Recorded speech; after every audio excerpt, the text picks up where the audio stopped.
a chiang don ne troi a chang khat na choi kan chiar chuak ka nge dik na tur phangam zo faleng te thu dik chan thil tha din puingam le zo nun par mo itlom ngai na du tu a thuma al ei za nam nge kha tu kina po mi ron ei pui ei turi mi ron so ma ni ka troi a thuma al kan ei za do ni a takin mi ron lan tira kan lom khop mai tu kina hey sayang khanin kol be ma hun chep tak ka ra kanon kala he ram hi kan ta ania he ram hi kan siam that tur ania kan ram ania kan tu le fa te chen na tur kho vel ania chu wang chuan nang le ke lo hi chu he ram hi an siam that tur nei lawa tu na kan ram din buna chuan atling zok ten tla athiam zok ten dolin an oma chu chuan kan thalai ril ruatin ata zorama pathian lam tun dinir om thei taloni mi ten politics arin nan ngat talwa mi ten politics su in fiam na tual zol montia in bum te dor war soite antita kan rong bol tu ten tun ma chuan he politics a hian ke an ron gat ve thina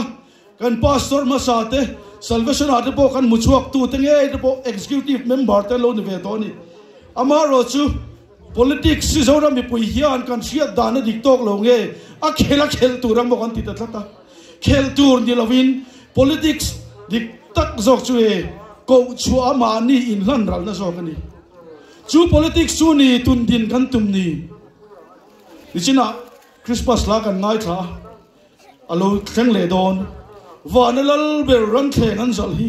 eng dang wang ani lowe keima wang ani ti ya la kan sak le huna nge po chu politics chu lom vai ne yan zoram khovel ina kan mu du chu ni tu na in chu khovel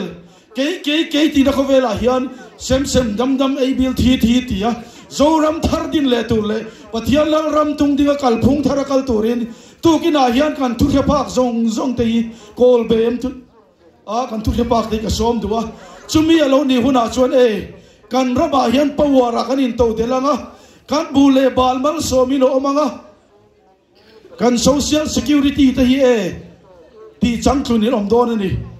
tu na chuan mo kan din munin azir lo lu to e dam lo po hi MLA tel lo chuan kan dam lo ngam to lowa a thi ngat phei chu MLA tel lo hian kan thingam to lowa heng zong hi kai ni ZPM chuan pathian ram lo thlen huna chuan zoram nuam ei bil thi sem dam ti na khowela kan cheng do na kan MLA tel lovin kan dam lo ngam lo na zong te hi sira kan nolin keima ni kut koin keima ni tho choin keima ni nge in kan dam doi te kan ruang te kan in phur to zo ka nga chuti huna chuan ZPM ruang phur policy kan tia tuna YMS Y2 te welfare Y2 ten kan MLA ten va phone zandar khata dar ni ate kan MLA ten kan bial motor an kola acha bian kol tlat thi ke ni ZPM chuan YMS Y2 te khotang Y2 zong te hi kan ruang min phur tura acha bi kol tua kan siam to don zo kani kan MLA kan ti boy to don lo kan budget a kan da mai don ani YMS Y2 ten kan pastor ten ling an sai na chumi bang chuanin kol be ma ruang an da ba salon hayar ni pon khang ba sayar tu te khan YMS sil mangin tuna chuan kan khotlang in ro rel to don tuna chuan unit sil mangin ro kan rela kan chak thei lo ni hitru chung zong chu kan kha ka nga kan ram nuam Christian za kan ni na hi tlan chi pa khom kan ni na hi kan thuk ru to don lo ni tru tu na chuan kan chan chin hi che maya thu ruk lo thai kan ni lo lom India rama te na sanga a che ber an niam ber HIV AIDS ate so ya khiam thin India rama me thai tam ber Mizoram undivided Champhai district kan ni lai khan Champhai district hi me thai tam na ber kan ne chu Mizoram kan chan chin hi achia sin te na sang local corruption khengin chuta chuan Christian kan ni na minan muthei lawa pathian mi kan ni na minan muthei lawa eng wange kan politics kan sual ina min suai diklo wang ani ti kan chiang em ko khana athasa oma YMA thasa oma MACP thasa oma MOP thasa oma chung zong chuan khotang thata turin rawan rela amaro chu toba amor bok na chu unit president VCP block president ai ngat jail sia chung ho chuan ti thean nei lo tuna chuan chung ho te chuan tha kan ti chakanga khotlang suai tu khotlang paron ten rawan rel toanga hiram nuwa ma kan siama engkim thatu na muna re thei em kan omi ZPM lo so khar huna chuan kan thil chi na piang ni china kan ngai thak tak an khanin kan ramal som na kan eyanga kan ram thil ti thei na kan hai chuakanga kan dain min ei to lawanga kan ram bubal kan ei to so ka tiru tuna chuan kan dain min eya kan fa te drugs addict ten chuaka kan fa te mei thai an chuaka chu enge sual satana na tho wanga nia aman ruwa politics si aman ruwa politics a hian pathian ram lo theng turin i chong chai ang khai bible an chiar me aria mo ini hatiang chia hian tu na chang hianin he politics si pathian ta ni haunon le ang khai ni china kan bun ser mang tu na sayang khan ram nei tu chilal pa ta nia nimina kan pastorin bible a chiar chuaka ka tu sei tu ta aron chiar chuaka tu kina po ka ri rom ta aron chiar le pathian awangin heng anti ang hikati vel awang atiani keipo hian heng Sialkal Range Development Council fante MLF fante hi lalpa wang hianin ka eiru lawang ti ka puang do dito kina hianin lalpa wang tal hian eiru lawang mangu khai chen khat po kan eiru don lo ni chu wang chuan in tan kan ti dona ZPM kan lo sarkar chuan Mizoram mi puite kan bial mi puite hi cheng nuai somin kan hlong hal don ani chu cheng wange sarkarin hallelujah bubal mal som la kan dong mol mai turu sem dam ei bil thi takin ganan changha hivan ro puem he hi keng nung re gang khai sumi tan chuan kum tina in thana pia ga MLN tin velia mi pui sum MLN ta na cheng noi so man pek thin rimoti ke ni chuan kol bem kho mi pui tan kan lan don ani cheng noi som kha kan dong ve don lo atula ni chuan taxi ate kan MLN te pon chuang mayang MLN ni ma pon motor nei lon kan om theilom te kan ti chu wang chuan kan ram hi anin amamo ber chumbang ai tu ania kan mangai na kan entir na tan kan motor man tur he ram tan kan lan ni chuturu chu ni zoram mi pui na kan mamo chu ni tu na chuan min pendem lu kan in chok ti la om khop mai he mani ta kan lo chin chia mang si lawa to kin chu lan wang khop mai mal som na kan donga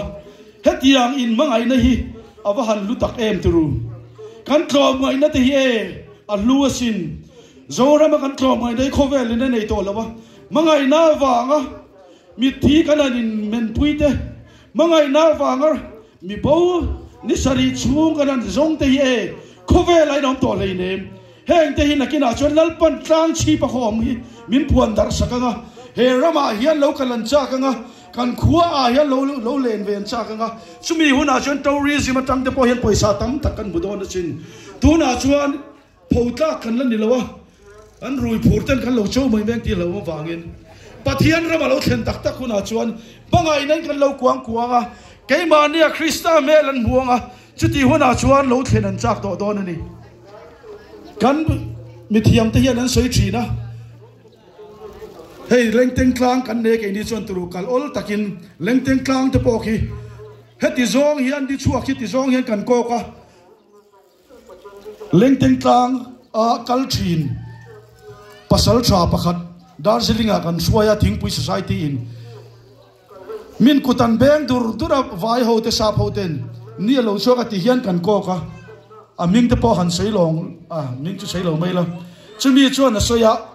anh em in ko in nuya in kutin benate o ku ni chua ku kan ela kan ti o kan nei ve renga lo ma ti khoya ka ti leng tenga sa kan ka in e khu ni chua kan ti heti hian kan ko ka ni chen ti hian kan ko ka sinati khovela ni chua ma na berne kan siat po kha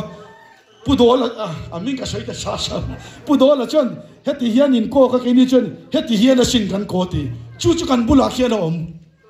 chung te chu e kan tholan huna chuan khovel hian ron kalan chak don ni tori se kan nei thalu tu ka kan ram hian thira aw han mo e man ti tok tlok mai ni tourism a hian in mason tur chuan zu zo rangai ten tia zu zo rang yang na kher zu in chak ni se wine chate zu chate restaurant chate hotel chate khovel dang atam lu tu helaya thalo kha ngan ron en chak an en chak chubo kan culture moi lu tuk ten en chak dona kan tlang moi lu tuk ten en chak dona ni voi khat bungrua kan lak na jaipura lunch bin ei puya kan thian pa in mania safari in kan kala ma se nuam ka tilo te nga tinge ka tia hey tv kan lo bu ang chin te forest thing sang chau na te ni do na mo ka tia ma se thing pakhat ti lai din te na lo chau chot maya cctv tam bok sia privacy om lo reng a tia security ni non en reng bok sia forest ga ti na ti kan rama chuan e isoi ang ram nuai hi aom sa vek tu ma chin lo in ti ka oi lo ti ani kan rama heta thai dang oma heta thing dang oma heta thing sia heta fa heta thil dang omang hi an oi lo chat mai ni tv ti an en ula thing a lo tan chuan thing chi khat lo chau mai ni kan ram multi forest ang hi ko vel an nei lo chung ho te chu kan en ti ranga tiru chung ho chuan zu in an chak lo zu in chak ni se an rama tam lu to ka tlom zo a quality tha zo ka ni chu wang chuan ke ni christian in ti te hian kan en tir tur zok chu voinia pathian fanga kan la bang te khovel om to lo chung chu ni kan en tir tur zok chu ni pathian fanga kan lam te pathian kan joy moi te hi en an chak ani christian tourism hi e israel rama chuan khen sen lawan nei jerusalem thar kan choi ni lombi e jerusalem thar ye lai ai lo theng te ya chumi thir chuan pathian lal ram lo theng turin voinia chuan thanem ngai taking ron tang aw nei turu chu ni voinia kan ram tiam ve chu ni chumi huna chuan in e indu sakton ro ren party is pm nge i vote ang ti hi takin lo theng to anga chumi huna chuan e